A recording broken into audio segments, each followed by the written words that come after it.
परमेश्वर इस सहाय आज के दिन में हम यीशु मसीह के नाम से आपका स्वागत करते हैं और अपने हृदयों को नम्र करें, दीन करें, अपने आप को समर्पित करें अपने प्रभु के पास, क्योंकि वह हमारा जीवित परमेश्वर है। आपका उसका अनुग्रह हमारे जीवन में रहता है। अपने आप को उसके सन्मुख में ले लें। सच्ची दया से भरा परमेश्वर, उसके नाम की जय जयकार। Thank you, Jesus. यीशु मसीह तेरे जैसा है कोई नहीं, तेरे चरणों में ये आसमान और महिमा गाए जमीन। यीशु मसीह तेरे जैसा है कोई नहीं,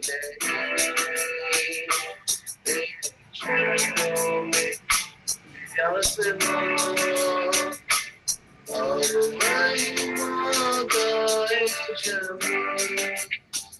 हम गाए तो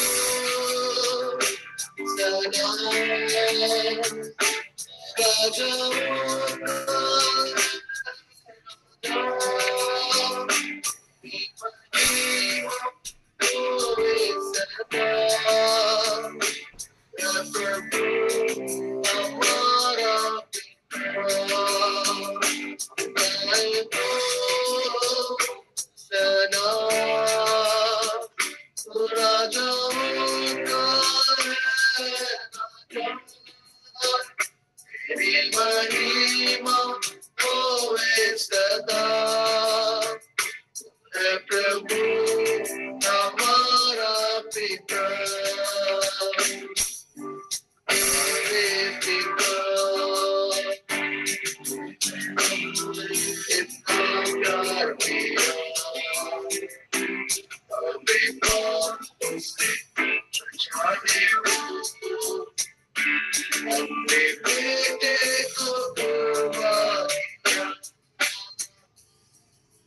हमारे पिता, तूने हमसे इतना प्यार किया, हमें पापों से बचाने को अपने बेटे को कुर्बान किया। आए हो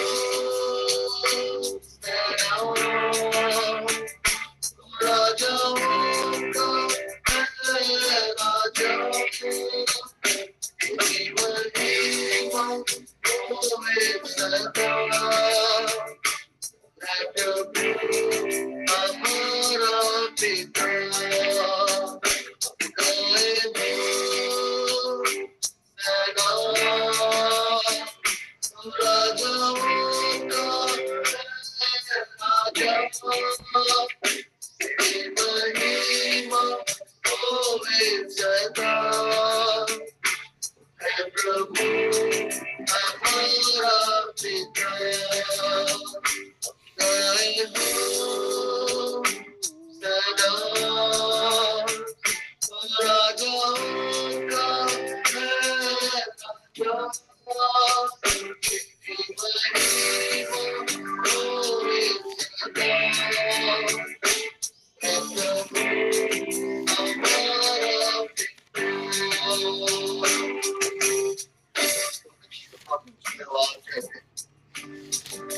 अपने सनों के प्रेम के लिए जो आप हमसे करते हैं प्रभु, वो अपने हाथों से हमें संभाल के रखते हैं प्रभु यीशु मसीह।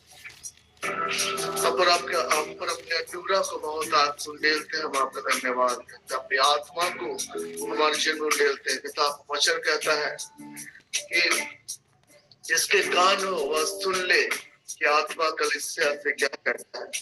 हे मेरे प्रभु, हमारी सहायता कीजिए कि हम आपके आत्मिक बातों का अपने आत्मिक कानों से सुन पाए और आपकी स्तुति, आपकी आराधना में अपना समय व्यतीत कर पाए प्रभु यीशु मसीह। उदाहरण दीजिए कि हम आपकी नाम की महिमा अपने जीवन से करने पाए पिता। हम वास्तविक रूप से आपके आराधक बन जाए पिता, आपकी प्रशंसा हृदय की गहराइयों से करने पाए पिता। जिस प्रकार हमारे आत्मिक कान से हम आपके आत्मिक आवाज को सुनते हैं प्रभु, हमारे भौतिक कानों से हम आपके आत्मिक आवाज को सुनने पाए प्रभु। Thank you Jesus, thank you Lord. हम पर अनुग्रह कीजिए स्वामी, हम आपके हृदय से महिमा देते हैं पिता, आपका धन्यवाद करते हैं। Praise the Lord, thank you. हम गाए हो सना राजाओं का है, तेरी महिमा होवे सदा। तू है हमारा पिता, गाए हो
ध्यान रखते हैं,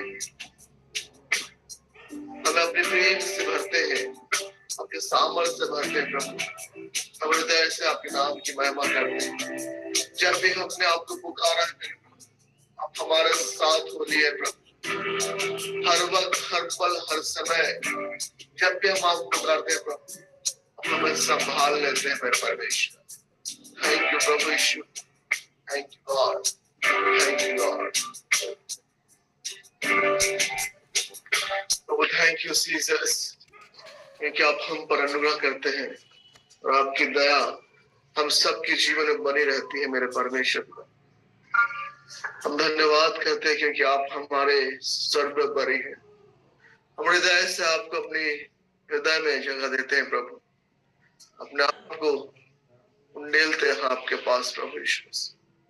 हमें और अधिक अपनी सामर्थ्य, अपनी आत्मा, आत्मिक बल से भरिए प्रभु, हम आप में उन्नत, मजबूत और दृढ़ चले जाए प्रभु। थैंक यू हमारे निर्बल घुटनों को मजबूत करने के लिए प्रभु, हमें आत्मा से भरने के लिए हृदय से आपका धन्यवाद करते हैं प्रभु। प्रकाशित वाक्य 5वां अध्याय, इसमें आपका वचन कहता है प्रभु कि वध क्या मेमना ही सामर्थ और धन के योग्य है, ज्ञान और शक्ति, आदर और महिमा और धन्यवाद की योग्य है। यस लॉर्ड, आप वध होकर के हमारे लिए क्रूस पर वध हुए प्रभु, ताकि हम बचाए जाए। हमारे जीवनों का आपने संभाला मेरे परमेश्वर। Thank you Jesus, thank you Lord, thank you Lord. आइए तो हृदय से उसका प्रार्थना करें। वह हमारे साथ में इस वक्त उपस्थित है मेरे प्रियो, वो आप लोग के साथ है, वो हमारे साथ है, हम सब के साथ है। आइए समर्पण के साथ इस हृदय, इस गाने को गाए। वध क्या मेमना सामर्थ और धन के योग्य है। Thank you Jesus, thank you पिता, थैंक यू लॉर्ड।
किया हुआ प्रेम नाही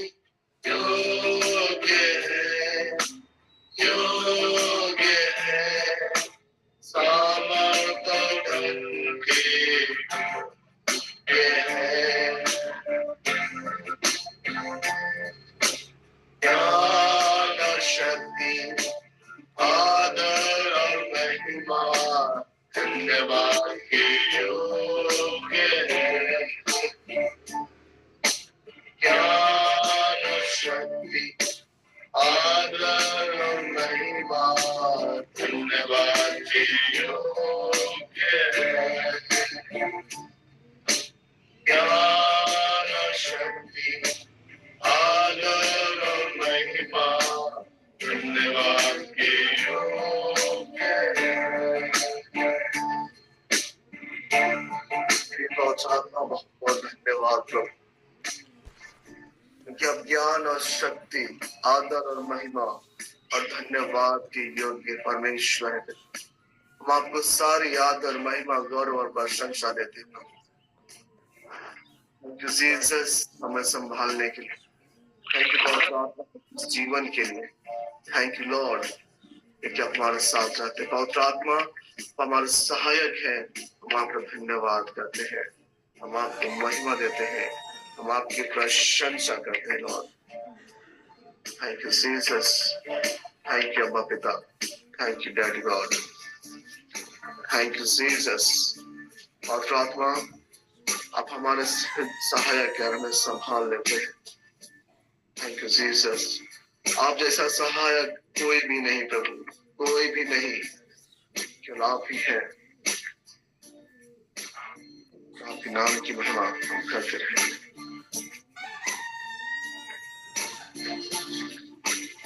thank you Lord thank you Jesus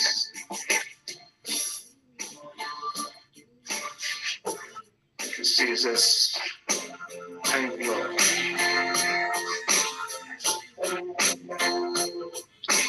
यीशुआ Hamashiach मेरा प्रभु है। यीशुआ हमासिया मेरा प्रभु है। राजाओं का राजा है प्रभु का प्रभु है। राजाओं का राजा है प्रभु का प्रभु है। यीशुआ हमासिया मेरा उद्धारकर्ता। यीशुआ हमासिया मेरा उद्धारकर्ता। मेरे पाप सब लेकर अपने दाने का मुझे दिया। अपने लहू के द्वारा मुझे धर्मी ठहरा दिया। मेरे पाप सब लेकर अपने दाने का मुझे दिया। मेरे पाप सब लेकर अपने दाने का मुझे दिया। अपने लहू के द्वारा मुझे धर्मी ठहरा दिया। यीशुआ हमासिया भला चरवाहा। यीशुआ हमासिया भला चरवाहा। गति मुझे नहीं है, कोई गति मुझे नहीं है, कोई गति मुझे नहीं है, कोई गति मुझे नहीं है, कोई गति मुझे नहीं है, कोई गति मुझे नहीं है, कोई गति मुझे नहीं है, कोई गति मुझे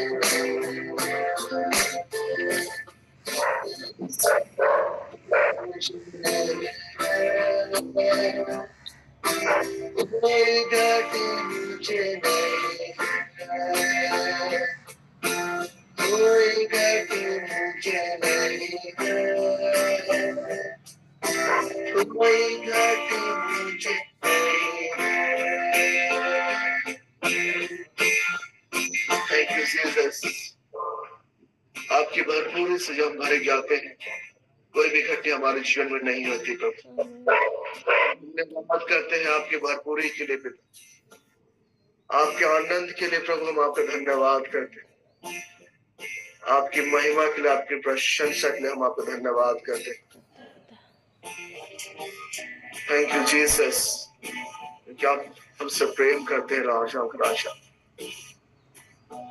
thank you Lord, thank you Jesus, thank you Lord. और इस वक्त हम आमंत्रित करते हैं रोज मैम को आगे सेशन के लिए। रोज मैम, आपका स्वागत है। Over to you ma'am. Thank you Jesus, thank you holy spirit God. धन्यवाद पवित्र आत्मा। यस लॉर्ड जीसस, हम आपका धन्यवाद करते हैं। Thank you Lord, thank you Jesus. आइए हम घोषणा करते हैं पिता परमेश्वर, रेखो शरेखून द महाश्वर रेखो रिखान द बहाशा। जैसा कि फिलिपी 4:13 कहता है, जो मुझे सामर्थ देता है उसमें मैं सब कुछ कर सकता हूँ। हम डिक्लेयर करते हैं पिता कि आपके सामर्थ से हर एक कार्यों को हम कर सकते हैं पिता। हम डिक्लेयर करते हैं पिता परमेश्वर, यस लॉर्ड जीसस, जैसा रेखून दला, जैसा कि फिलिपी 4:19 कहता है कि मेरा परमेश्वर भी अपने उस धन के अनुसार जो महिमा सहित मसीह यीशु में है तुम्हारी हर एक घटी को पूरा करेगा। यस लॉर्ड जीसस, हमारी हर एक कमी घटी को आप पूरा करते हैं पिता। आप ही हमारे प्रबंधक हैं पिता। हम आपका धन्यवाद करते हैं, डिक्लेयर करते हैं परमेश्वर, यस लॉर्ड जीसस, कि आप नो शरे खोन दला, तू हमारा भला चरवाहा है, हमें किसी वस्तु की घटी नहीं है पिता। हम धन्यवाद करते हैं, हम डिक्लेयर करते हैं, हम प्रभु मसीह यीशु में हम ईश्वर खून दला, प्रभु यीशु मसीह के द्वारा हम धार्मिक ठहराए गए हैं। उनके क्रूस पर अपने आप को त्याग देने के द्वारा, अपना लहू बहाए जाने के द्वारा हमारे जीवन में उद्धार आया है। हम डिक्लेयर करते हैं पिता परमेश्वर, यस लॉर्ड जीसस, यस, आपकी रेखून दला मसीह की परिपूर्णता हमारे जीवन में सदा बनी रहती है। यस लॉर्ड, हम डिक्लेयर करते हैं, यस लॉर्ड, हालेलुया। अरे फूश रेखून दला, जैसे कि भजन संहिता 91:11 के अनुसार आपने कहा है, आपने हमारे निमित्त स्वर्गदूतों को आज्ञा दी है कि हम जहाँ कहीं भी जाए वे हमारी रक्षा करें। वहीं बाशुर खून दला, उन्हें फूश आपके प्रोटेक्शन के लिए प्रभु परमेश्वर हम धन्यवाद करते हैं। हम डिक्लेयर करते हैं कि आप हमें सारी विपत्ति से हमारी रक्षा करते हैं और हमारे प्राण की रक्षा करते हैं, और हमारे आने जाने में अब से लेकर सदा तक आप हमारी रक्षा करते हैं। हम डिक्लेयर करते हैं Lord, thank you Jesus Lord, thank you holy spirit God, yes Lord Jesus. सरे फूरी खान तला महाशो या रबोन से खेरी खान से ले बहूरी खून तारा महासा, जैसा कि वचन कहता है भजन संहिता 21:6 और 7 के अनुसार, क्योंकि तूने उसको सर्वदा के लिए आशीषित किया है, तू अपने सम्मुख उसको हर्ष और आनंद से भर देता है, क्योंकि राजा का भरोसा यहोवा के ऊपर है और परम प्रधान की करुणा से वे कभी नहीं टलने का। आमीन, हालेलुया। आपकी आशीष है, आपकी करुणा हमारे जीवन में सदा की है प्रभु। हम डिक्लेयर करते हैं कि हम आशीषित हैं, हम सदा के लिए आशीषित हैं, हम आनंदित हैं। शेफून दला महाशो, we declare Lord, we glorify your name Lord, we praise your holy name Lord. और सब कुछ सारी बातों के लिए पिता परमेश्वर हम आपको धन्यवाद देते हैं पिता। यस लॉर्ड, जैसा कि वचन कहता है, यस लॉर्ड, खून तला महाशय यीशु के कोड़े खाने से हम चंगे किए गए हैं। यस लॉर्ड, निश्चय ही आपके कोड़े खाने से हमारे जीवन में आपकी एक खून दला चंगाई हमें मिली है पिता। हम डिक्री डिक्लेयर करते हैं, हम सर से लेकर पांव तक हम चंगे किए गए हैं और यीशु के लहू से कवर्ड है। Yes Lord, thank you Jesus, thank you holy spirit God, hallelujah, आमीन आमीन आमीन। तो सबको जय यीशु, प्रेज द लॉर्ड। किन्हीं के पास कोई टेस्टिमनी है तो आप कोई 2 टेस्टिमनी, फिर हम आगे के सेशन में बढ़ेंगे, आप शेयर कर सकते हैं। किन्हीं के पास कोई टेस्टिमनी है, गवाही हो तो आप शेयर कर सकते हैं।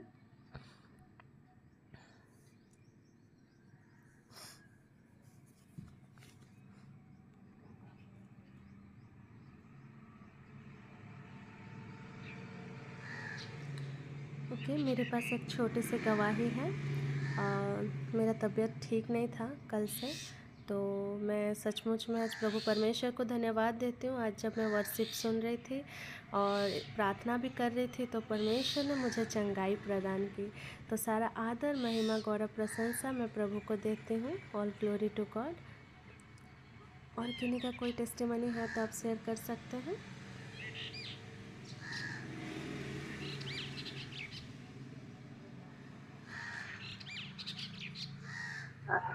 Thank you Jesus, thank you holy spirit. मैं माधुरी बोल रही हूँ गुमला से। मेरा बेटा दिल्ली में रहता है, वहीं पढ़ाई करता है।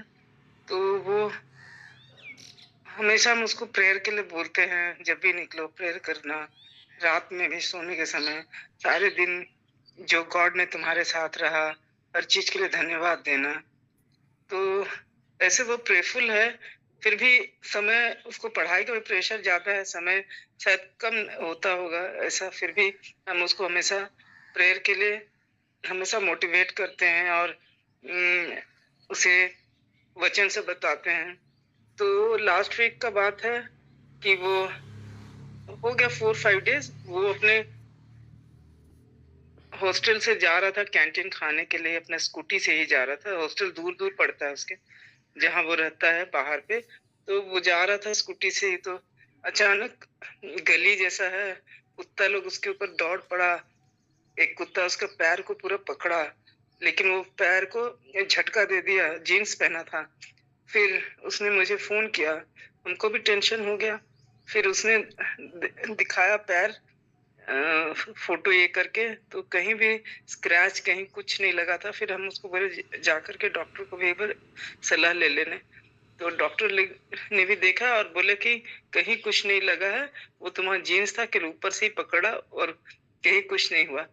तो हम उसको, गॉड को बहुत थैंक्स बोलते हैं कि उसका अभी एक कॉन्फ्रेंस भी था, उसको अटेंड करना था, नहीं तो उसको इंजेक्शन लेना पड़ता, फिर उसका कॉन्फ्रेंस भी मुश्किल हो जाता, उसको हैदराबाद जाना था।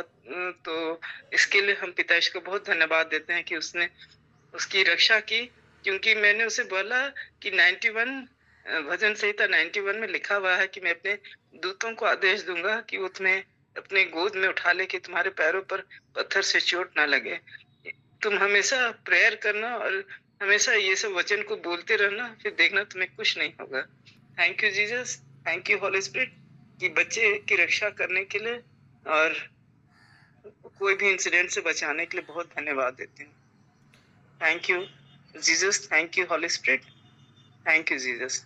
All glory to God. हम आपके गवाही से हम आशीषित हैं। प्रभु अपने दासों की हर समय रक्षा करता है। हम धन्यवाद करते हैं। Thank you Jesus. सारा आदर, महिमा, गौरव, प्रशंसा हम प्रभु को देते हैं। तो ये समय है जीवित वचनों का समय। तो हम आगे के सेशन को प्रॉफिट वीरेंद्र सर को सौंपते हैं। We welcome you prophet sir, over to you. Thank you, Rose ma'am. Hallelujah. Thank you, Lord. Thank you, Lord. Thank you, Lord. Thank you, Jesus. और मेरी ख्वाहिश थी कि बहुत दिनों से जब भी हम आराधना लीड करें तो एक कीबोर्ड खरीदने का एक ये था, और बहुत दिनों से हम लोग प्लानिंग कर रहे थे कि एक अच्छा कीबोर्ड हम लोग टीम के लिए खरीदेंगे बोल के। और मैं इस प्लेटफॉर्म के जरिए आप सबों को बहुत बहुत धन्यवाद देना चाहता हूँ। जितने भी लोगों ने दान दिया है, हम कंटिन्यू आपके लिए प्रार्थना करते हैं और आप सबों के सहयोग से ही हम एक अच्छा कीबोर्ड हम लोग खरीदे हैं और जिसको आज हम वर्शिप के दौरान भी हम यूज कर रहे थे। मैं आप सबों को धन्यवाद करता हूँ और आइए हम सब मिलकर फिर से एक बार परमेश्वर के वचन में जाने से पहले हम प्रार्थना करेंगे और आराधना करते हुए फिर से एक बार हम प्रभु का धन्यवाद करते हुए उस महान परमेश्वर की दया और अनुग्रह के लिए अपने मन और दिल को तैयार करेंगे।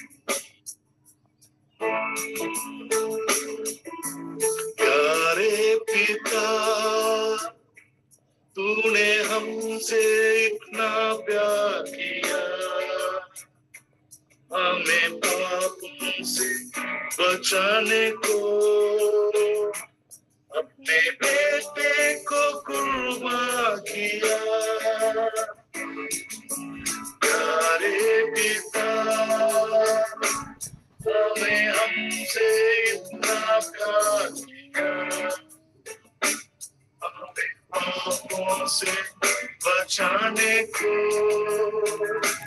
अपने बेटे को कुर्बान किया। आए हो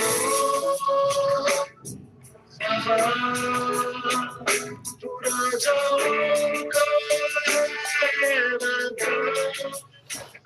तेरी महिमा होवे सदा, है प्रभु हमारा।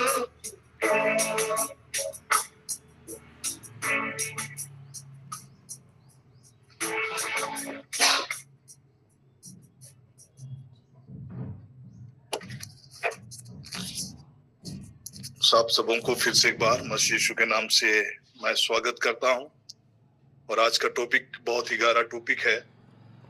बहुत दिनों से हम इस टॉपिक का इंतजार भी कर रहे हैं, एंटी क्राइस्ट। जब हम एंटी क्राइस्ट की बातों का जिक्र सुनते हैं और लगातार हम लोग सुनते आ रहे हैं कि अभी एंटी क्राइस्ट का समय आ रहा है, और अगर बाइबल में आप अगर एंटी क्राइस्ट या मसीह विरोधी शब्द को ढूंढेंगे तो बहुत ही सीमित, केवल 4 या 5 बार हम मसीह विरोधी शब्द का इस्तेमाल हम बाइबल में सुनते हैं।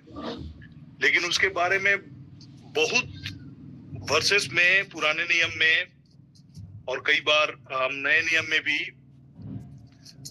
उसके विषय में हम लोग सुनते हैं, लेकिन अलग अलग नामों से सुनते हैं। लेकिन अगर आप मसीह विरोधी शब्द का बात सुनेंगे, एंटी क्राइस्ट, जिसके विषय में आज हम चर्चा करने जा रहे हैं, बुक ऑफ रेवलेशंस है ना, बीस्ट के बारे में, पशु के बारे में जो हम चर्चा करने जा रहे हैं, उसी के विषय में बहुत सारी बातें अलग अलग चैप्टर्स में लिखा गया है।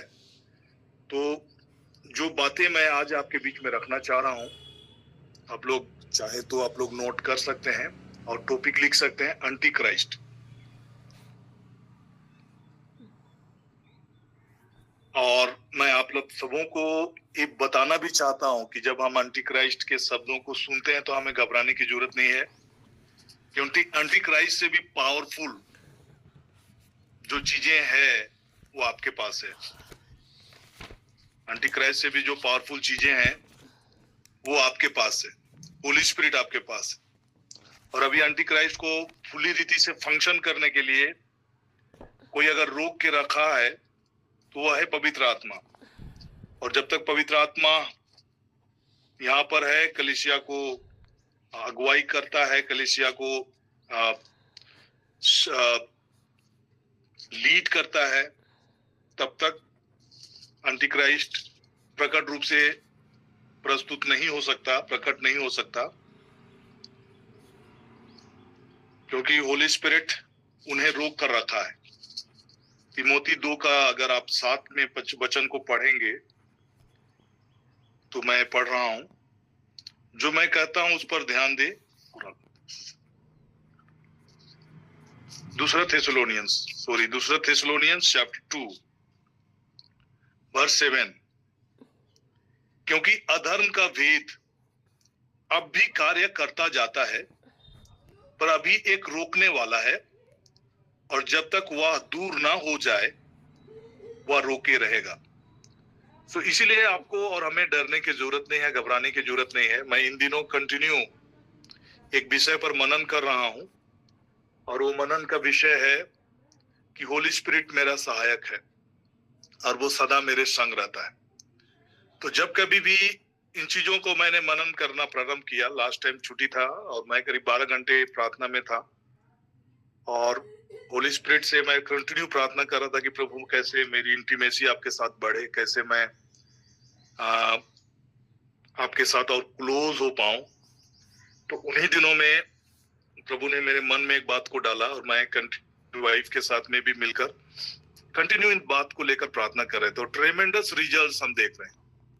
और मैं आज आपको भी इनकरेज करना चाह रहा हूँ। पिछली बार जब मैं आपके बीच में परमेश्वर के वचन और अन्य भाषा में प्रार्थना करने के विषय में जब बातों को रखा था, कैसे हमें परमेश्वर के वचन को मनन करना है, इस विषय में जब मैंने आपसे बातें की थी, तो फिर से मैं उन चीजों को आपको रिवाइज कराना चाहता हूं और बताना चाह रहा हूं कि जब हम हृदय की गहराइयों में जब ये सोचना प्रारंभ करते हैं कि होली स्पिरिट हमारा सहायक है, देन आपका जीवन सहज होता चला जाता है।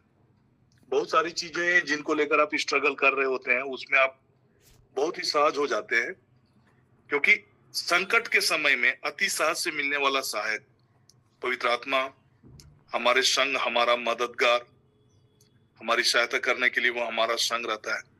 तो द मोमेंट आप उनको सोचना प्रारंभ करते हैं कि होली स्पिरिट मेरे संग है, उसकी मौजूदगी मेरे संग है, होली स्पिरिट मेरी सहायता करता है, मेरे बच्चों को लीड करने में, गाइड करने में, मार्गदर्शन देने में वो मेरी सहायता करता है, मेरे कार्यों में, मेरे ऑफिस में, ऑफिस के कामों में कई प्रकार की जटिलताओं को भी संभालने में मेरी सहायता करता है, आने जाने में मेरी सहायता करता है। करीब हर वीक मेरा करीब 5 से 6 घंटा का journey Simdega to Chaibasa, Chaibasa to Simdega, सप्ताह में 2 बार लंबा जर्नी होता है। तो रास्ते में बहुत सारी चीजें होती है, और मैंने कंटिन्यू जब प्रार्थना करते हुए आया, और कोलेबिरा और सिमडेगा के बीच में एक बहुत बड़ी घाटी है। कई बार आप वहां पर बड़े बड़े जाम देखेंगे, कई एक्सीडेंट्स होते हुए देखेंगे, लेकिन करीब मैं 2 साल से आना जाना कर रहा हूँ, प्रभु की अनुग्रह से एक बार भी मैंने जाम में नहीं फंसा, और एक बार भी मेरे आने जाने के समय में कभी भी वैसा कुछ स्थिति को मैंने नहीं देखा। मतलब द मोमेंट आप अगर प्रे करके चलते हैं, होली स्पिरिट की सहायता और मदद को लेकर चलते हैं, तो बहुत सारी चीजों में आप उस सहूलियत को देखेंगे, और होली स्पिरिट आपके लाइफ में काम कर रहा होगा। ऑफिस के कामों में भी कई बार मैं कभी लेट ऑफिस पहुंच रहा हूं, लेकिन चीजें बहुत ही सुचारू रीति से चल रही होती है। कोई भी बहुत ज्यादा मतलब मेरे एब्सेंस या मेरे लेट से आने की वजह से मतलब चीजें बहुत स्मूथली चल रही होती है। तो इन चीजों को मैंने देखा है। तो द मोमेंट आज मैं आपको फिर से बताना चाह रहा हूं कि होली स्पिरिट हमारा मददगार है, और एंटी क्राइस्ट की जब हम बातें करते हैं तो कई बार लोग घबराने लगते हैं, कई बार लोग डरने लगते हैं।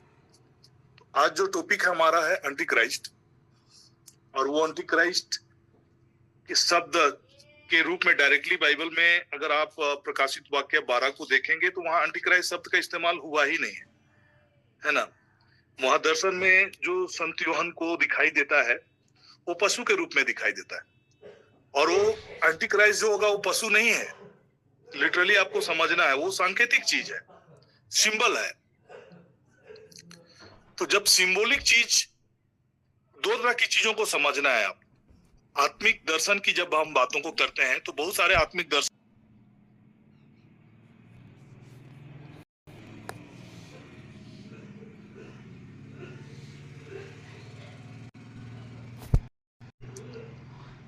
जैसे डॉक्टर का एक सिंबल होता है, डॉक्टर का एक क्रॉस बना हुआ टाइप का, उसी में अगर आप कुछ एक सिंबल आप देखेंगे उसमें, तो वो सिंबल है।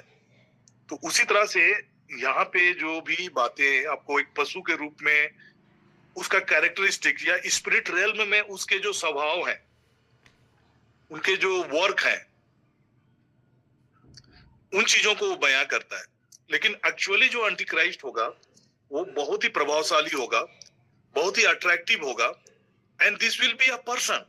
वो एक व्यक्ति होगा, वो पशु नहीं होगा, उसका सींग निकला हुआ नहीं होगा। सींग वगैरह जो हम पढ़ रहे हैं, चाहे मुकुट देख रहे हैं, उसके 10 मुकुट होंगे, सींग होंगे, उस तरह की कुछ भी चीज नहीं होगी।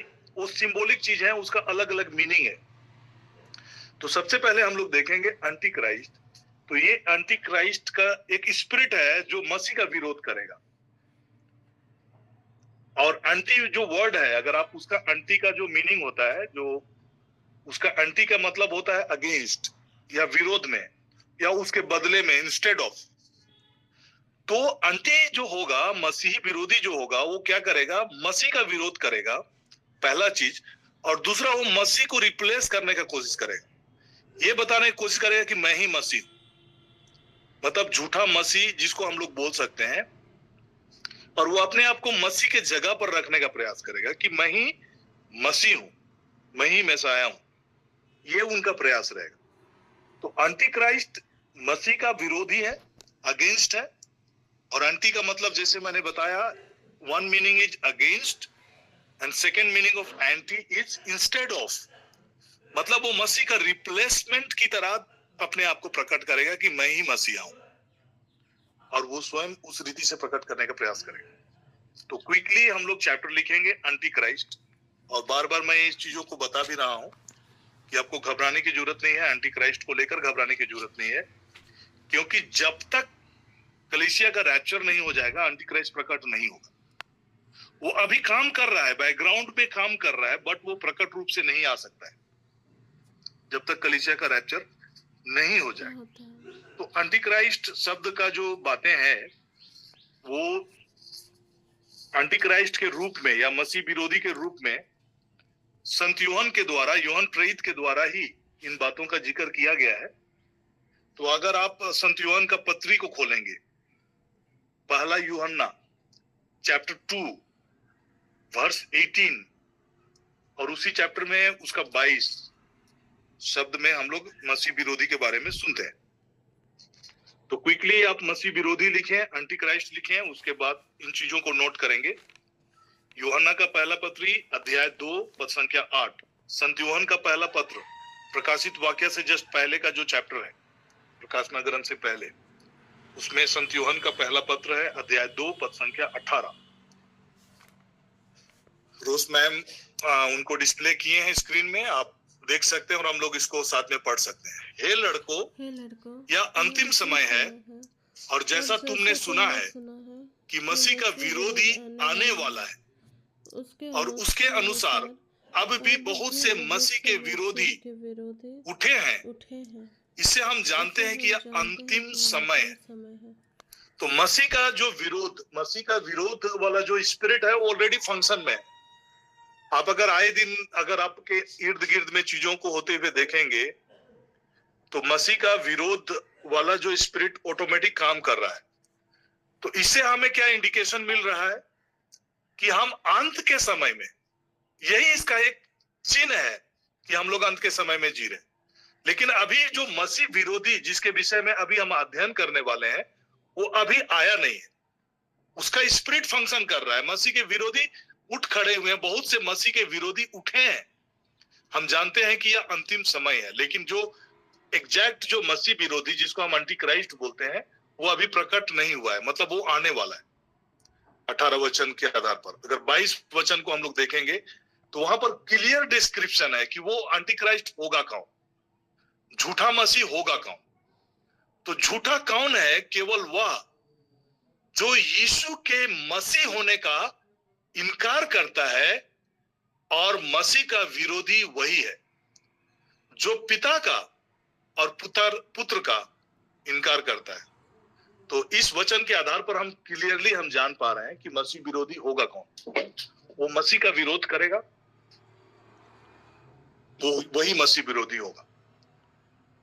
दूसरा रेफरेंसेस हम लोग देख सकते हैं इसी चैप्टर में, अध्याय 4 है, पद संख्या 3, में हम लोग देखते हैं। संत यूहन्ना का पत्र है, पहला पत्र, अध्याय 4 पद संख्या 3 को आप लोग खोलेंगे तो उसमें लिखता है, और जो आत्मा यीशु को नहीं मानती वह परमेश्वर की ओर से नहीं, और वही तो मसीह के विरोधी की आत्मा है, जिसकी चर्चा तुम सुन चुके हो कि वह आने वाला है और अब भी जगत में है। यहाँ पर हम अंटिक्राइस्ट स्पिरिट के बारे में संत यूहन्ना लिखते हैं, यूहन्ना प्रेरित लिखते हैं कि जो आत्मा यीशु को नहीं मानती,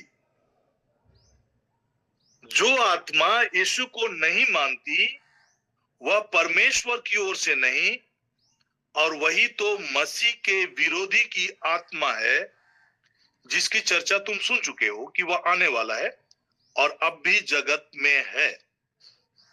इसलिए मैंने शुरू में ही कहा कि आपको घबराने की जरूरत नहीं है, डरने की जरूरत नहीं है। एंटीक्राइस्ट स्पिरिट से आपको घबराने की जरूरत नहीं है। चौथा वचन क्या लिखता है? हे बालकों, तुम परमेश्वर के हो और तुमने उन पर जय पाई है, क्योंकि जो तुम में है वह उससे जो संसार में है बड़ा है।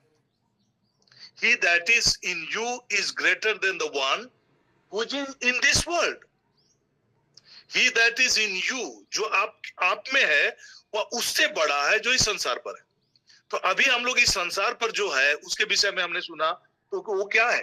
वो एंटीक्राइस्ट का स्पिरिट अभी भी जगत में है और वो फंक्शन कर रहा है, वो काम कर रहा है, लेकिन उसको लेकर आपको डरने और घबराने की जरूरत नहीं है, क्योंकि आपके अंदर में जो है वो उससे बड़ा है जो इस संसार पर है। ऑलराइट, इसी में यूहन्ना का जो दूसरा पत्र है ना, उसमें एक ही चैप्टर है, लेकिन उसका 7 वर्स को हम लोग पढ़ेंगे तो यहाँ पर एंटीक्राइस्ट स्पिरिट के बारे में, चाहे एंटीक्राइस्ट के बारे में हम लोग सुनते हैं। क्योंकि बहुत से ऐसे भरमाने वाले जगत में निकल आए हैं जो यह नहीं मानते कि यीशु मसीह शरीर में होकर आया। भरमाने वाले और मसीह विरोधी यही है। तो कई बार मैं आपको बताना चाह रहा हूं कि कई बार हम लोग चूंकि डिफरेंट चर्चेस से हम लोग बटे हुए हैं, अलग अलग चर्चेस में हम लोग हैं, तो कई बार कई प्रकार की बातें आपस में, कई प्रीचर को लेकर भी हम लोग कई प्रकार की धारणा रखना शुरू करते हैं, और कई बार हम लोग बोलने लगते हैं कि ये लोग झूठा है, झूठा फॉल्स प्रॉफिट है, झूठा नबी है, झूठा प्रीचर है। बाइबल क्लियर कट लिखता है कि जो मसीह को नहीं मानेगा वही एंटीक्राइस्ट है, और भरमाने वाली और मसीह विरोधी वही है जो ये नहीं मानता कि यीशु मसीह शरीर में होकर आया। भरमाने वाला और मसीह विरोधी यही है। तो अभी क्या हो रहा है? डिसेप्शन का जो वर्क है, शैतान का जो डिसेप्शन का वर्क है, आपस में ही जो लोग परमेश्वर के कामों को कर रहे होते हैं उनके बीच में ही एक प्रकार का एक दूसरे को दोष लगाने के वजह के द्वारा या एक दूसरे को भरमाने की वजह से वो फंक्शन करता है। हम अगर देखेंगे जो भी प्रकार का दोष एक दूसरे का, जो प्रीचर के अगेंस्ट में हम लोग कई बार कई प्रीचर के अगेंस्ट में हम लोग बातें करते हैं, तो इस विषय में मैं आपको बताना चाह रहा हूं कि मेनी टाइम्स कंपैरेटिव हम लोग होने लगते हैं। अगर कोई प्रीचर के अगेंस्ट में आपको कुछ कमी दिखता है, वो परमेश्वर के कामों को कर रहा होता है। अगर उसका जीवन में कोई भी कमी दिख रहा है तो उसका विरोध या फिर उसके विषय में उल्टा सीधा बोलने के बजाय हम अगर प्रार्थना करते हैं देन इट इज ओके, क्योंकि हमें परमेश्वर के किंगडम के लिए एक होकर सपोर्ट करके काम करना है। और जो मेन जो वर्क है, शैतान का जो वर्क है, उसका वर्क क्या है? दोष लगाने वाला काम उसका है। तो उस प्रकार का दोष लगाने वाली प्रवृत्ति से हमें उठने की जरूरत है, क्योंकि जब हम इस प्रवृत्ति से ऊपर उठ पाएंगे तभी जाकर हम किंगडम ऑफ गॉड के लिए उपयोगी हो सकेंगे। जब तक हम अगर कंपैरेटिव होंगे, एक दूसरे का हम लोग तुलना करते रहेंगे, कोई प्रीचर्स का तुलना करते रहेंगे, हम लोग ये सोचते रहेंगे कि अरे कलीसिया के जो लीडर्स हैं वो तो कुछ नहीं कर रहे हैं, है ना, सब अभी के लीडर्स लोग हैं ऐसे ही हैं, है ना, कोई स्कूल में बिजी है, कोई यहाँ बिजी है, कोई वहां बिजी है, ये चर्च में इस प्रकार की कमी है, वो चर्च में ये कमी है, इस प्रीचर में वो कमी है।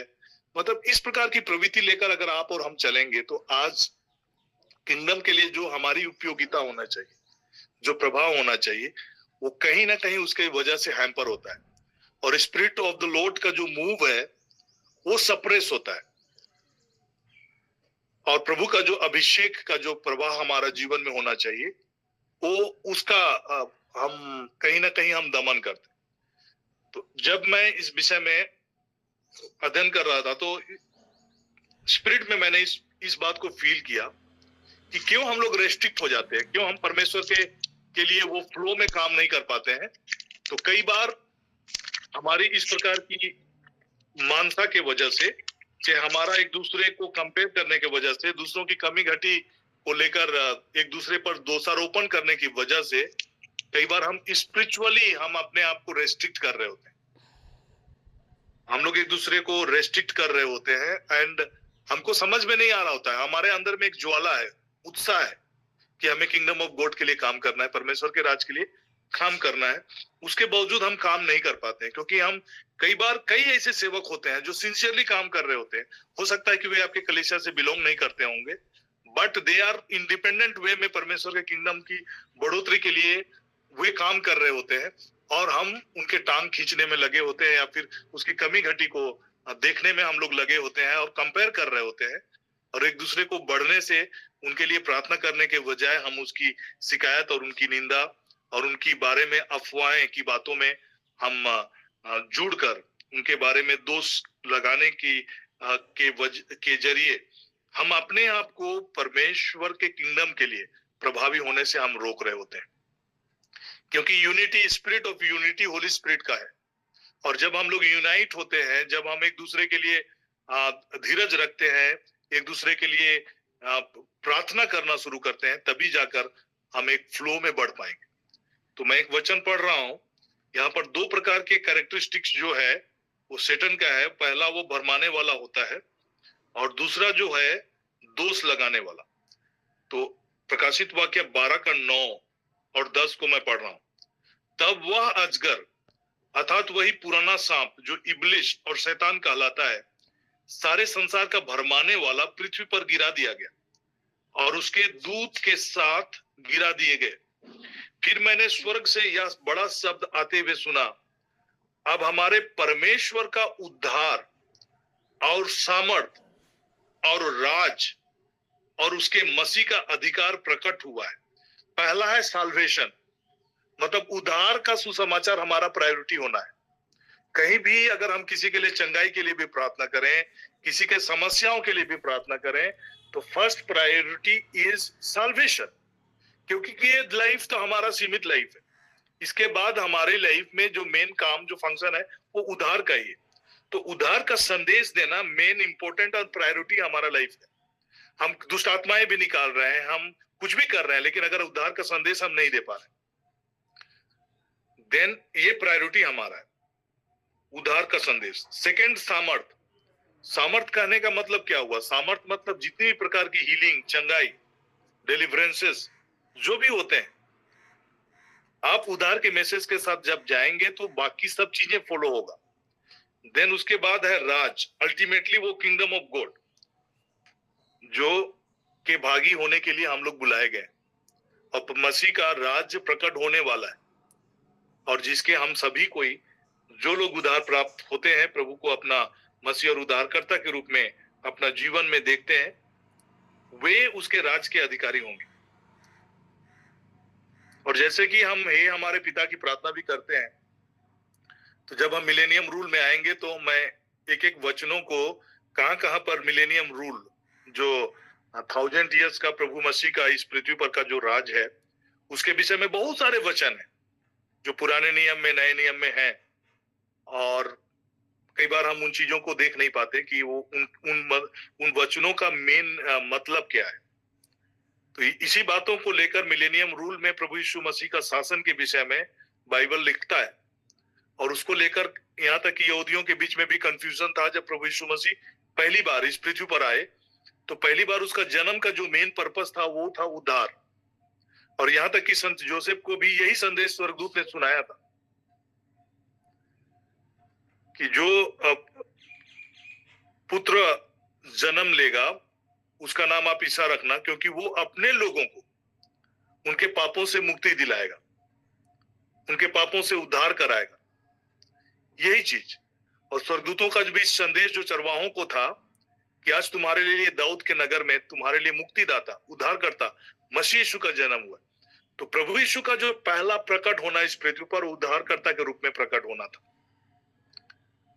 और कई ऐसी भविष्यवाणियां जो पुराने नियम में या नबियों के द्वारा जो कही गई है, प्रभु यीशु मसीह के द्वितीय आगमन और मिलेनियम रूल, इस पृथ्वी पर प्रभु यीशु मसीह के शासन के विषय में बहुत सारे वचन लिखे हुए हैं। फर्स्ट कमिंग के बारे में प्रोफेसीज जो है वो करीब अराउंड 300 प्रोफेसीज जो फर्स्ट कमिंग को लेकर है, लेकिन उसे दुगुना जो भविष्यवाणियां हैं वो प्रभु यीशु मसीह के द्वितीय आगमन और मिलेनियम रूल को लेकर है।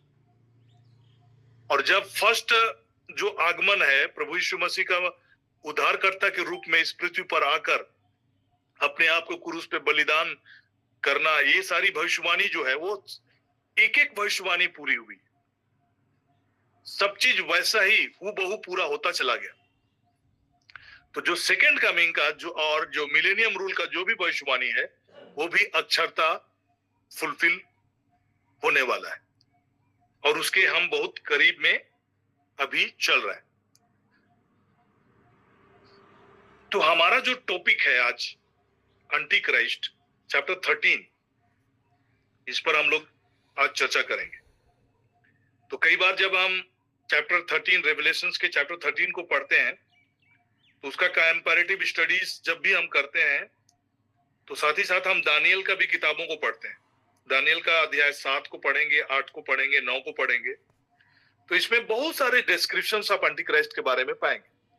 तो चैप्टर 13 को शुरू करने के पहले मैं चाहूंगा कि एक बार हम ऑलरेडी, जैसे कि हम नए नियम में एंटी क्राइस्ट के बारे में जो यूहन्ना प्रेरित का जो पत्री है, संत यूहन्ना का जो पत्र है, उस पर हमने 4 वर्सेस को देखा जो कि डायरेक्टली एंटी क्राइस्ट के बारे में लिख रहा है। उसी प्रकार से अलग अलग नामों से मसीह विरोधी या एंटी क्राइस्ट के बारे में जिक्र है, जो कि डिफरेंट बुक्स में अलग अलग तरीके से उनका नाम को कहा गया है। तो कुछ रेफरेंसेस को हम लोग देखेंगे। सब चीज को देख पाना संभव नहीं है, लेकिन कुछ रेफरेंसेस मैं आपके बीच में रखना चाह रहा हूं जो अंत के समय के जो मसीह विरोधी हैं उसके विषय में बाइबल और पुराने नियम में क्या कहा गया है और उसके बारे में कैसे चीजें प्रकट हुई है। तो हम दानियल का पुस्तक खोलेंगे। दानियल का पुस्तक अध्याय 8 पद संख्या 23 का वचन को हम लोग देखेंगे। ये एंटी क्राइस्ट के बारे में ही लिखा है, लेकिन डिफरेंटली शब्दों का इस्तेमाल जो हुआ है वो अलग तरीके से हुआ है। तो अध्याय 8 पद संख्या 23।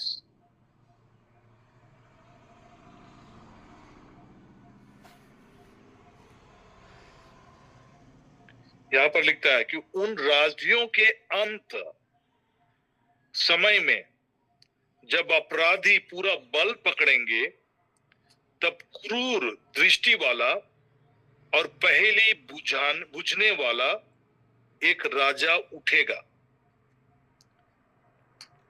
है ना, ये जो दर्शन है दानियल का दर्शन है, और ये टोटल एंटी क्राइस्ट के बारे में ही लिखता है। चैप्टर 7, चैप्टर 8 एंड चैप्टर 9 में जो भी चीजें लिखी है, बहुत सारी चीजें एंटी क्राइस्ट के बारे में लिखता है। तो यहाँ पर उसको एक ऐसा क्रूर दृष्टि वाला और पहेली बुझाने वाला राजा के रूप, मतलब किंग के रूप में, एक फियर्स किंग के रूप में यहाँ पर दर्शाया जा रहा है, एंटी क्राइस्ट के बारे में लिखा जा रहा है। चैप्टर 9 का 26 वचन को आप पढ़ेंगे।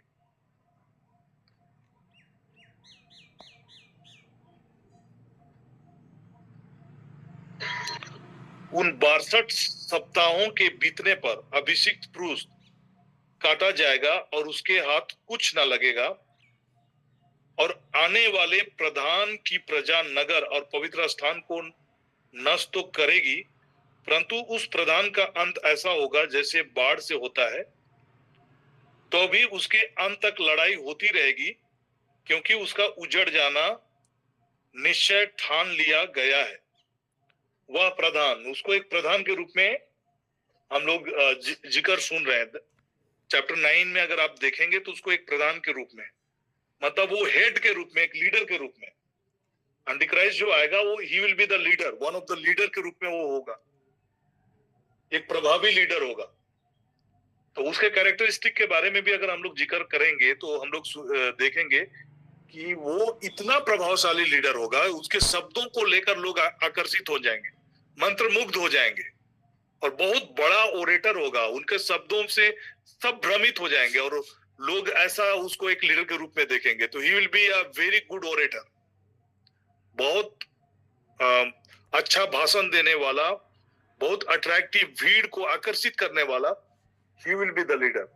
और वो बहुत अट्रैक्टिव होगा। कई बार हम लोग शैतान को लेकर सोचते हैं तो हम लोग को कई बार लगता है कि जैसे हम उसको काला, मतलब कुरूप या फिर उस रीति से देखते हैं, बट उनका जो फंक्शनिंग है वो जब प्रकट होंगे तो कई लोग भ्रमित हो जाएंगे। मतलब इतना अट्रैक्टिव होगा, इतना सुंदर होगा, इतना मनमोहक होगा कि आप इमेजिन नहीं कर सकते।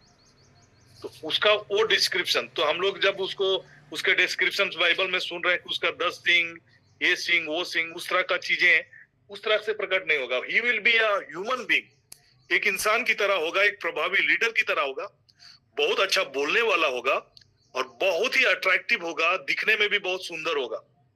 सो this are the old descriptions जो कि हम बाइबल में उसके बारे में हम लोग सुनते हैं।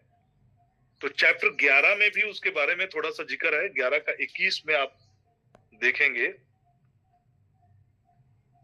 यहाँ पर तुच्छ मनुष्य के रूप में उनके बारे में जिक्र है, मतलब तुच्छ मनुष्य के रूप में वो प्रकट होगा।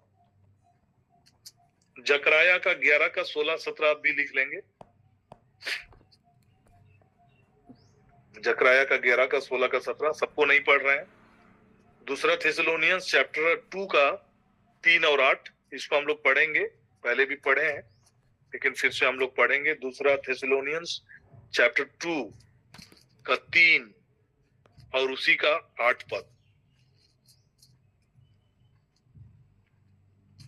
उसके बाद हम लोग रेवलेशंस 13 में आएंगे।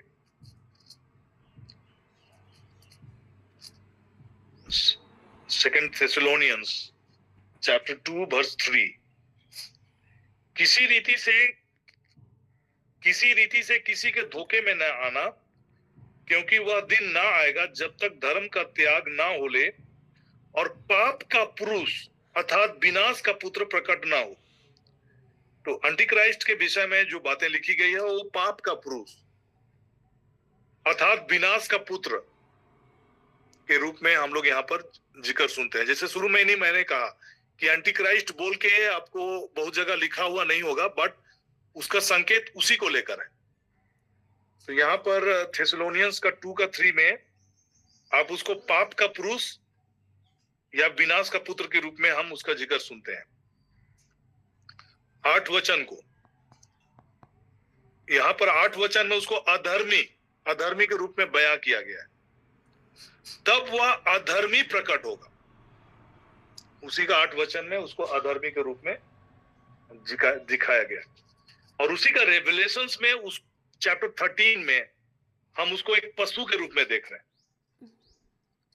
तो पशु देखकर ये भ्रम की स्थिति ना हो कि वो एक पशु होगा, उसका वो सांकेतिक स्वरूप है। और अगर आप दानियल का 7 चैप्टर का में पढ़ेंगे तो वो बहुत ही प्रभावशाली, उसका कैरेक्टरिस्टिक्स के बारे में लिखेंगे आप लोग। पहला लिखिए, वो प्रभावी लीडर होगा। हम लोग चैप्टर 13 शुरू कर रहे हैं लेकिन उसका बैकग्राउंड पे अभी है, ताकि जब हम चैप्टर 13 को पढ़ेंगे 1 to 1 तो हमें अंडरस्टैंडिंग करने में आसान होगा। तो पहला कैरेक्टरिस्टिक्स आप लिखेंगे। आज हम 2 ही कैरेक्टरिस्टिक्स के बारे में आप अध्ययन करेंगे। तो पहला जो चीज है जो आपके बीच में मैं रखना चाह रहा हूं वो है प्रभावी शासक होगा, वो प्रभावी लीडर होगा, इफेक्टिव, मतलब बहुत एक लीडर के रूप में होगा। तो उसको आप उसका कैरेक्टरिस्टिक्स या उनके फंक्शनिंग के बारे में आप लिख सकते हैं कि वो प्रभावी लीडर होगा। उसका रेफरेंसेस में लिखिए दानियल 7, दानियल 7 का 7 और 8 वचन को मैं पढ़ रहा हूं। फिर उसके बाद मैंने सोपन में दृष्टि की और देखा एक चौथा जंतु। अभी हम लोग फिर से जंतु में आ गए, क्योंकि बुक ऑफ रेवलेशन चैप्टर 13 में पशु के बारे में ही जिक्र है। अभी यहां पर भी वो दर्शन में पशु के बारे में ही देख रहा है। चौथा जंतु जो भयंकर और डरावना और बहुत सामर्थी है और उसके बड़े बड़े लोहे के दांत है, वह सब कुछ खा डालता है, चूर चूर करता है, और जो बच जाता है उसे पैरों से रौंदता है। वह सब पहले जंतुओं से भिन्न है और उसके 10 सिंग हैं। यहाँ पर जो रेवलेशन में चैप्टर 13 में भी जो हम पढ़ रहे हैं, उसमें भी हम 10 सिंगों का जिक्र पाते हैं।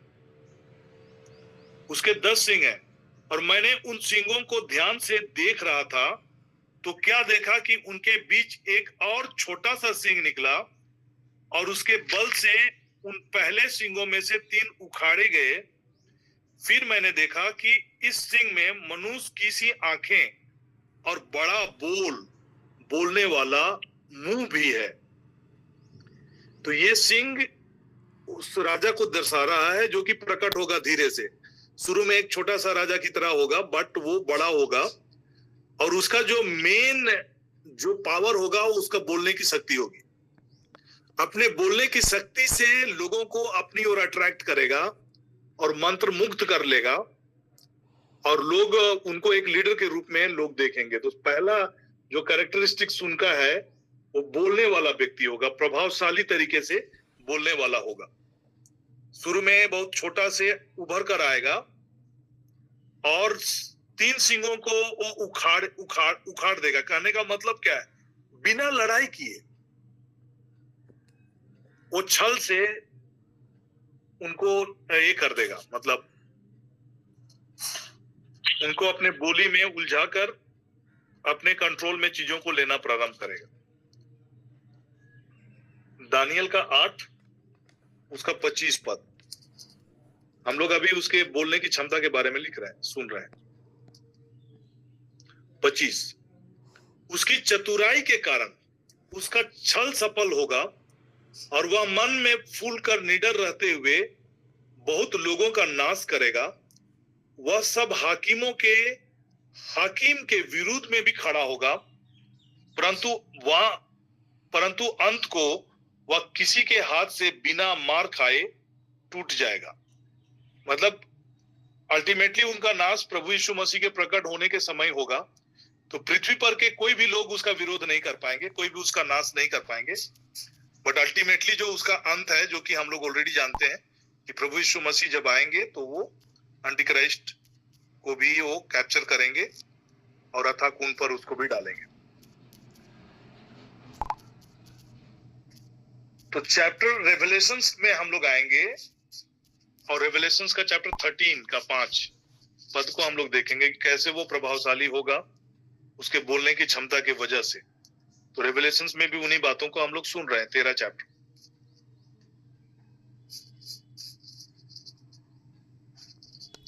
उसका 5, रेवलेशन चैप्टर 5, बड़े बोलने और निंदा करने के लिए उसे एक मुंह दिया गया और उसे 42 महीने तक काम करने का अधिकार दिया गया। ये जो एंटीक्राइस्ट होंगे, ही विल बी द बहुत बड़ा एक लीडर के रूप में आएगा और बहुत प्रभावशाली लीडर के रूप में। उनकी बातों को अगर आप सुनेंगे कि वो लोगों को मतलब अपने शब्दों से, उनको बोलने की क्षमता की वजह से कई लोगों को भ्रमित करेंगे और लोगों को प्रभावित करेंगे।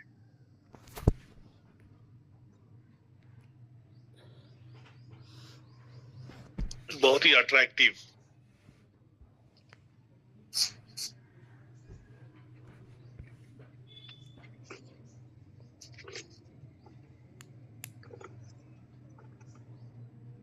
और दूसरा जो कैरेक्टरिस्टिक्स उसका हम देख रहे हैं, दानियल का 7 का 20 में अगर हम देखेंगे तो he will be very attractive. Daniel 7:20। तो इसका प्रॉपर अंडरस्टैंडिंग के लिए आप पूरे दानियल का किताब 7, 8 और 9 को पढ़िएगा। इसमें बहुत सारी चीजें आपको रेवलेशंस का चैप्टर 13 पढ़ने में आपको सहूलियत होगा और उसका अंडरस्टैंडिंग, सही अंडरस्टैंडिंग आपको मिलेगी। रेवलेशन चैप्टर 7 का 20। फिर उसके सिर के 10 सींगों का भेद, और जिस नए सिंह के निकलने से 3 सिंह गिर गए, अर्थात जिस सिंह की आंखें और बड़ा बोल बोलने वाला मुंह और सब अन्य सिंहों से भी अधिक भयंकर था, उसका भी भेद जानने की मुझे इच्छा हुई।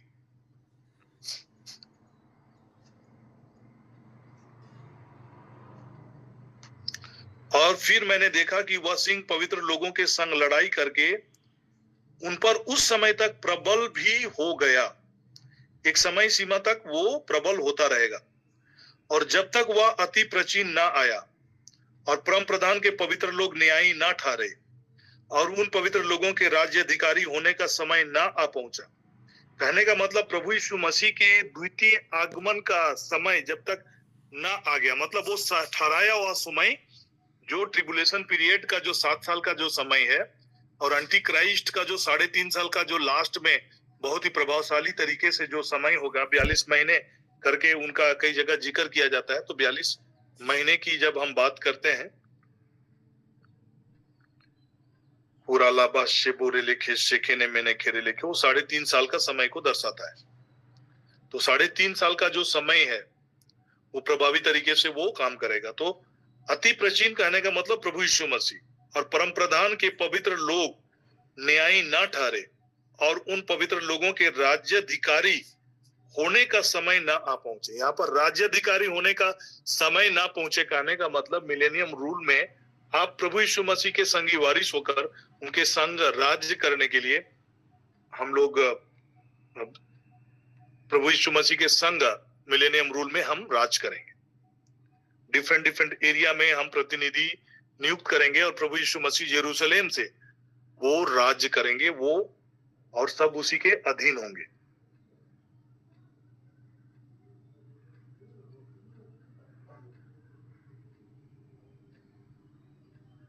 सत्रह में भी लिखता है कि परम प्रधान के पवित्र लोग राज्य को पाएंगे और युगानुयुग उसके अधिकारी बने रहेंगे।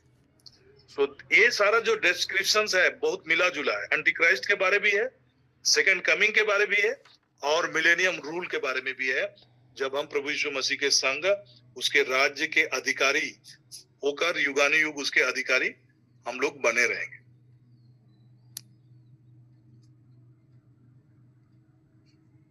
दूसरा कैरेक्टरिस्टिक्स जो देखेंगे वो छल और कपट से बिना लड़ाई किए वो काम करेगा और वो क्रूअल होगा, मतलब वो क्रूर राजा होगा।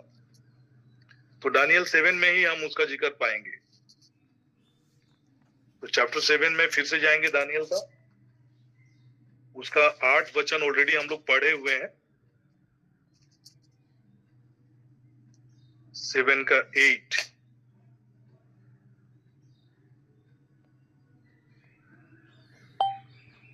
ग्यारह का 21, छल से वो चीजों को अपने कंट्रोल में करेगा।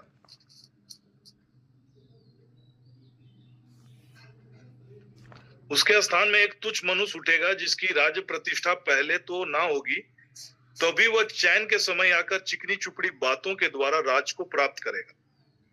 इतना प्रभावी लीडर्स होगा, सब वो लोग उनके बोली से इतने आकर्षित हो जाएंगे कि वो हर एक लोग उसके अधीन होते चले जाएंगे उसकी बोलने की क्षमता के वजह से। दानियल 7 उसका 23-24,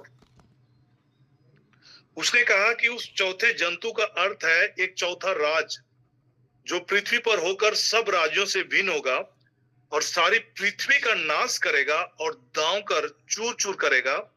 उन 10 सिंहों का अर्थ यह है कि उस राज्य में से 10 राज्य उठेंगे और उसके बाद उन पहलों से भिन्न एक और राजा उठेगा जो 3 राज्यों को गिरा देगा। मतलब ही विल बी द एक बहुत ही प्रभावशाली राजा के रूप में वो उभर कर आएगा और उसका कंट्रोल स्थापित होता चला जाएगा।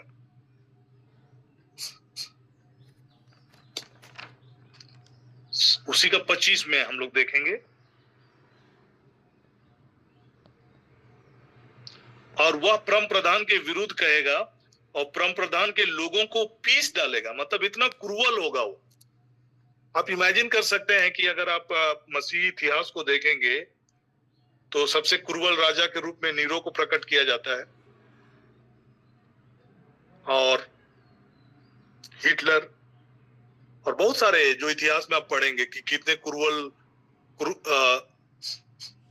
क्रूअल थे और कितना क्रूरता के साथ उन्होंने लोगों को, कितने लाखों लाखों लोगों की जान ले ली थी और इतनी सतावट थे। तो वैसा ही जो 3.5 वर्ष का जो समय होगा, उस समय भयानक तबाही होगा। मतलब इतना ज्यादा सताव होगा कि आप इमेजिन नहीं कर सकते। लोगों को अगर सीधे पकड़ के मार देने से तो चलो ठीक है, बट वे मारेंगे नहीं। मतलब इतना सताव का समय होगा। तो यहाँ पर लिखता है कि पवित्र लोगों को पीस डालेगा और समयों और व्यवस्था के बादल देने की आशा करेगा, वरन 3.5 काल तक वे उसके वश में कर दिए जाएंगे। दानियल के पुस्तक में जब आप पवित्र लोगों की जिक्र सुनते हैं तो उसको लेकर कंफ्यूज मत होइए। ये पवित्र लोगों का जिक्र जो है ये इजरायली प्रजा के बारे में लिखता है, और एक मसीही कलीसिया जो इजराइल से बाहर पुराने समय में उसके विषय में लोगों की परिकल्पना ही नहीं थी। बट जीसस के आने के बाद में हम लोग जो कलीसिया के लोग जो हैं, यहूदियों से अलग हटकर जो लोग प्रभु मसीह यीशु को ग्रहण किए, जो चर्च एज जिसमें हम लोग हैं, तो चर्च यहाँ पर दानियल जो भी पवित्र लोगों की जो चर्चा कर रहा है वे चुने हुए लोग, अर्थात इजरायली लोगों को ही चुने हुए लोग और उनकी पवित्र प्रजा के रूप में पुराने समय में जिक्र किया गया है। और नए नियम में हमें भी उसमें शामिल किए गए हैं, और इस बात को संत पतरस ने कहा है कि हम भी चुने हुए वंश, राजकीय याजक वर्ग और परमेश्वर की निजी प्रजा है। तो दानियल की किताब में जो भी बातें आप पवित्र लोगों के बारे में सुनेंगे और उनके सताव के बारे में जो भी चर्चा है, वो बेसिकली वो स्पीक करता है इजरायलियों को लेकर और इजराइल के लोगों को लेकर, जो परमेश्वर के जो पवित्र लोग पुराने नियम में जो कहलाते थे उनके विषय में। तो तब तक वे मसीह को ग्रहण नहीं किए रहेंगे और उनके वजह से उनके जीवन में ये सताव की स्थिति ट्रिबुलेशन पीरियड के दौरान आएगा। और ये मसीह विरोधी जो अपने आप को मसीह कहेगा, वो उनके जीवन को तबाह करना शुरू करेगा। कब? जब उनको ये पहचान में आ जाएगा कि ये सही मसीहा नहीं है, और लोग प्रभु यीशु मसीह को जब बिलीव करना शुरू करेंगे, तब ये सताव का काम प्रारंभ होगा। तो ये बैकग्राउंड था एंटी क्राइस्ट का, और उसके बारे में और कुछ बातें जो हम लोग चर्चा सुनेंगे। उसके बाद हम लोग चैप्टर 13 को हम लोग एक एक लाइन करके हम लोग अध्ययन करेंगे, ताकि एंटी क्राइस्ट का भी जो और अंततः हमारा एक ही मकसद है कि एंटी क्राइस्ट का समय बहुत ही सीमित समय होगा, लेकिन उसके बाद जो मेन जो चीजें हैं जिसके लिए अभी हमें आत्मिक रूप से जागरूक होकर और तैयारी करने का जो समय है, वो यही है कि इसके बाद प्रभु यीशु मसीह का हमारा समय आने वाला है, हमारा वक्त आने वाला है, और हमें अपने आप को आत्मिक रूप से तैयार करके जीने का समय और अधिक सिंसियरली और ईमानदारी के साथ जीने का समय और वक्त अभी आ चुका है। क्योंकि जब भी हमने शुरू में ही एंटी क्राइस्ट के बारे में जब चर्चाएं शुरू किए, तो उसी में इन बातों का जिक्र बड़ा ही स्पष्टता के साथ यूहन्ना प्रेरित संत यूहन्ना के द्वारा चीजों को प्रकट की गई है कि हम लोग अंत के समय में हैं। और ये सारे इंडिकेशंस जो हम आज जो पढ़े और सुने, हमारे लिए और अधिक होली स्पिरिट जो ऑलरेडी हमें दिया गया है उसकी मौजूदगी को हम लोग अपने जीवन में और अधिक सजग होकर उसकी मौजूदगी में हम चला फिरा करें और अपने जीवन में हम अलौकिक चीजों को देखेंगे। होली स्पिरिट जब आपकी लाइफ को लीड करेंगे तो आप बयां नहीं कर सकते, बयां से परे है। Your life will be completely transformed और वो सहायक आपके संग है। हमें घबराने की जरूरत नहीं है। मसीह विरोधी भले ही इस पृथ्वी पर प्रकट हो रहा है, प्रकट रूप से काम करना प्रारंभ किया है, लेकिन हमें घबराने और डरने की जरूरत नहीं है, क्योंकि प्रभु ने कहा कि मैंने संसार पर जय पाया है। He that is in you is greater than the one who is in this world. तो अभी हमारा जो मेन जो मकसद है, जब हम प्रभु यीशु मसीह के आने का समय की निकटता को समझते हैं, तो हम और अधिक गंभीर होकर अपने लोगों के लिए प्रार्थना करें, लोगों के उद्धार के लिए प्रार्थना करें। और मैं बड़ा ही इनकरेज्ड होता हूं जब आप सबों के जीवन में देखता हूं चीजों को होते हुए। रिसेंटली प्रोफेट एंटनी के द्वारा शिवानी मैम के घर में और उनके पूरे परिवार के लोगों के लिए एक बहुत ही बड़ा मीटिंग, और बाद में प्रोफेट एंटनी के साथ भी मेरी बातचीत हुई, तो उस समय वो बता भी रहे थे कि कैसे पूरे परिवार के लोगों को शिवानी मैम के जरिए इनविटेशंस देकर बहुत सारे लोगों के लिए एक साथ उनके लिए प्रार्थना किया गया। वैसे ही स्टेप लेने का समय और वक्त अभी आ चुका है जब हम लोग इस प्रकार के चीजों को करना प्रारंभ करें, अपने लोगों के लिए मीटिंग अरेंज करें, प्रार्थना करें। प्रीचिंग के लिए अगर आप कई बार आप स्वयं अगर आप प्रचार नहीं कर पाते हैं, तो वैसे ही कई प्रभु के लोग हैं, प्रभु के जन हैं, उनके जरिए आप मीटिंग अरेंज करके लोगों को तैयार होने के लिए, अब तैयारी का समय है। और अभी चालीसा के काल में हम लोग बहुत सारे लोग कई प्रकार के प्रार्थनाओं में इन्वॉल्व होते हैं, कलीसियाओं के द्वारा भी कई प्रार्थनाएं किया जाता है। तो इस समय का भी हम लोग फायदा उठाकर अपने लोगों के लिए प्रार्थना करना प्रारंभ करें और समय स्पेंड करें। जैसे कि मैंने बताया कि लाइक अभी छुट्टी का समय था और उसी दौरान पे मेरे हृदय में डिजायर आया था कि I have to sit for 12 hours prayer. और मैंने फैमिली के लोगों को भी बताया था कि अभी इन छुट्टी के दौरान पे मैं प्रार्थना में बैठने वाला हूँ, तो मुझे उस दिनों में जो प्रार्थना का समय रहेगा उस समय आप लोग कोऑपरेट करिए। मेरे परिवार के लोगों ने भी कोऑपरेट किया और बाकी समयों में मैं अपने परिवार के साथ भी समय बिताया। तो उस तरह का समय आपको निर्धारित खुद करना है। अपने समय को देखते हुए 3 घंटा का समय, 6 घंटा का समय, 12 घंटा का समय आप प्रार्थना में प्रभु के साथ बैठ सकते हैं।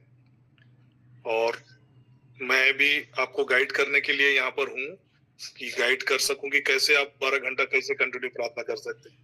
मेरे ससुर जी से मेरी बात हो रही थी, तो बोल रहे थे कि 1 घंटा 2 घंटा प्रार्थना करना कई बार हमारे लिए संभव नहीं होता है, कैसे आप 12 घंटा प्रार्थना करते हैं।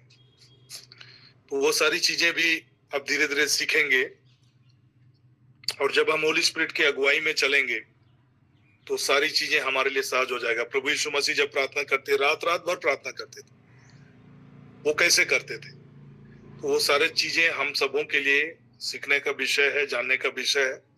हमारे अंदर में अगर वो डिजायर होगा और हम अपने आप को सरेंडर करेंगे, बहुत ही अलौकिक चीजें। तभी आप जब प्रार्थना में बैठेंगे तभी जाकर आप इन चीजों का प्रेरणा आपके हृदय में जागृत होगा और आप अपने आप में एक ट्रांसफॉर्मेशन को देखेंगे, एक बदलाव को देखेंगे। तो इस क्षण मैं फादर जी से आग्रह करूंगा कि अंतिम आशीष की प्रार्थना में हम सबों की वो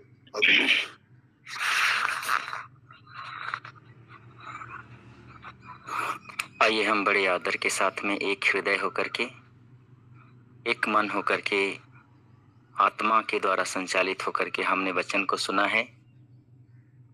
आने वाले दिनों के लिए वचनों के द्वारा हमें जो भी प्रेरणा मिला है, और ये वचन आपके लिए और मेरे लिए है, लेकिन स्वयं प्रभु ने कहा है, मैं सदा तुम्हारे संग संग हूँ, डरो नहीं।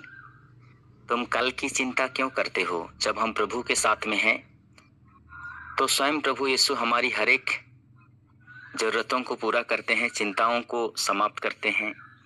और ये सारी समस्याएं उन लोगों के लिए हैं जो ईश्वर से दूर चले जाते हैं। और इसलिए प्रभु कहते हैं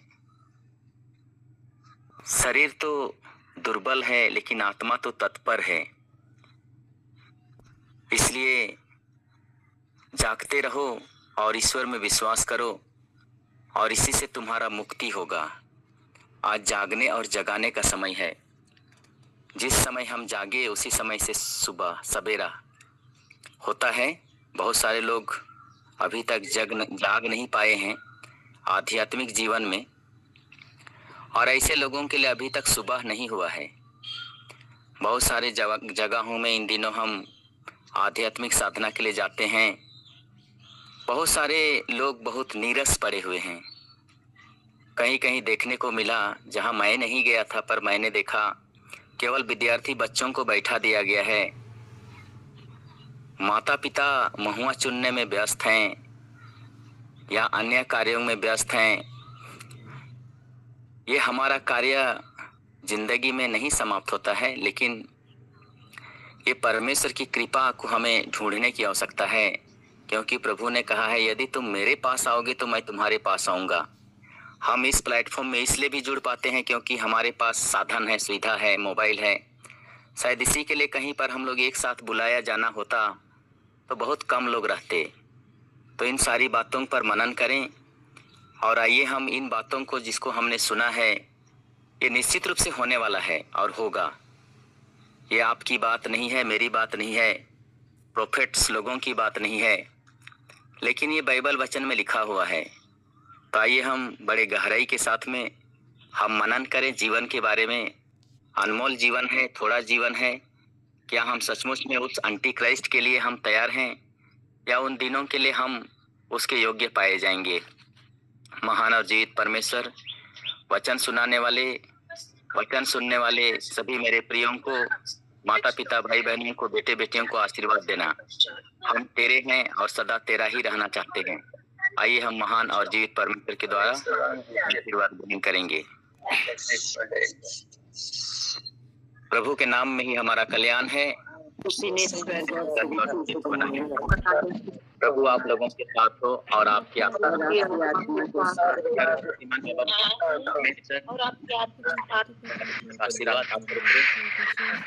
आपके परिवार के सदस्यों को आपके कार्यों में आप पर उतरे और सदा सर्वदा छाया रहे। आमीन।